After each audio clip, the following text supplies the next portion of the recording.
Well, good morning. We're here with Christina and her daughter Claire, and we are grateful that you were here to receive dental care at Shoreview. And curious if you just tell us your story about how you found us. Okay, my pleasure. So we've actually just moved from Salt Lake City to Seattle, and so we're not locals, and we did search this practice out.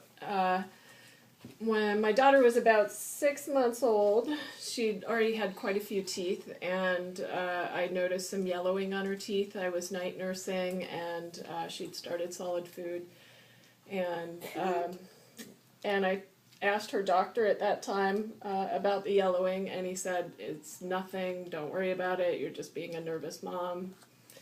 So I didn't, and then at 12 months it looked significantly worse, and I made an appointment with a dentist, and also saw her doctor again, who still said, "It's fine, don't worry about it."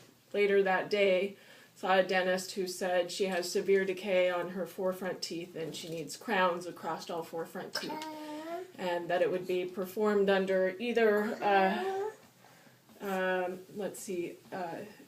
general anesthetic, or I think, is it unconscious sedation? Conscious sedation. Yes.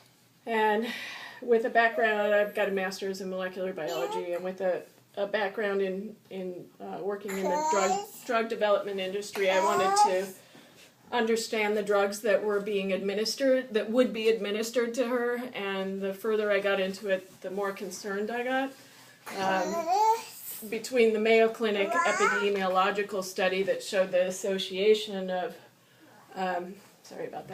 the association between people who'd had 2 general anesthetics before the age 2, and I think it was a 37% incidence of a learning disorder, and then, a lot of what seemed like hand-waving to me about, well, it doesn't show causation and so forth, and that's fine until you look at the monkey studies on 5-day-old monkeys. I can't remember if that was propofol or ketamine, but it clearly showed neuroapoptosis during synaptogenesis.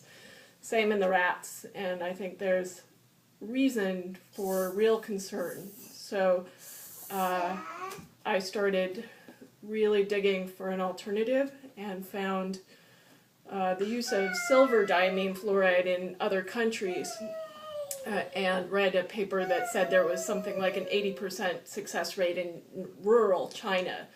And I thought, well, if they can get 80% in rural China, I think we can probably do better than that with better monitoring and things. So I pursued that. My dentist hadn't heard of it.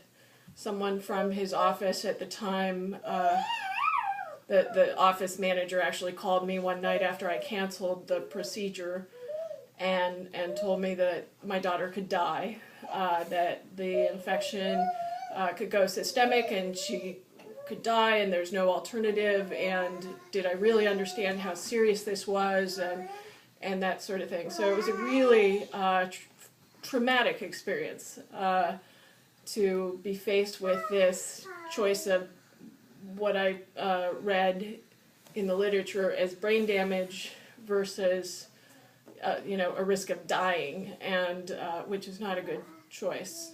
And so I was quite happy to find someone in the United States practicing the equivalent of the silver diamine treatment, or something similar to it anyway, with the silver nitrate and the fluoride varnish. And we haven't done an x-ray in the last couple months, but she was still going back to that other dentist and having x-rays, and after, I think it was about 4 months of treatment, there was no progression at that stage in the decay. And so they were actually quite intrigued. I haven't been back to that practice recently, but I think things are pretty stable and doing well. So.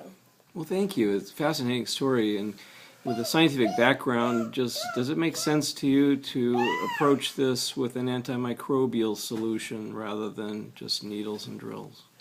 Well, I mean, it's craziness to me, really, that the whole practice of dentistry seems to ignore the underlying disease. You know, that there's an infection, essentially an infectious disease that can be approached, you know, once you have active decay, something like the silver nitrate. But even prior to that, I mean, they say, like, oh, you shouldn't give your kid a lot of sugar, but I mean, there's so much to changing the bacterial strains that I think, or the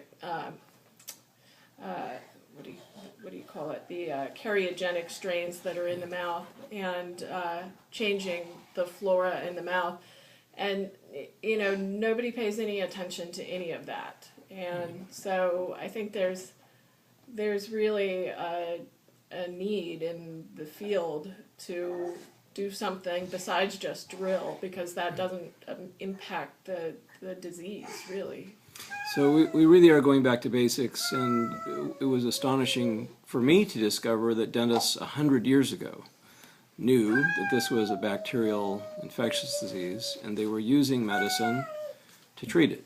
That medicine being silver nitrate. Silver diamine fluoride is a more modern iteration of that, but is not available in the United States. So, in any event, it's a delight to have met you and your daughter. We hope that we can arrest this disease, prevent it from progressing, and allow her permanent teeth to come in into a healthy mouth. Right. So. Yeah.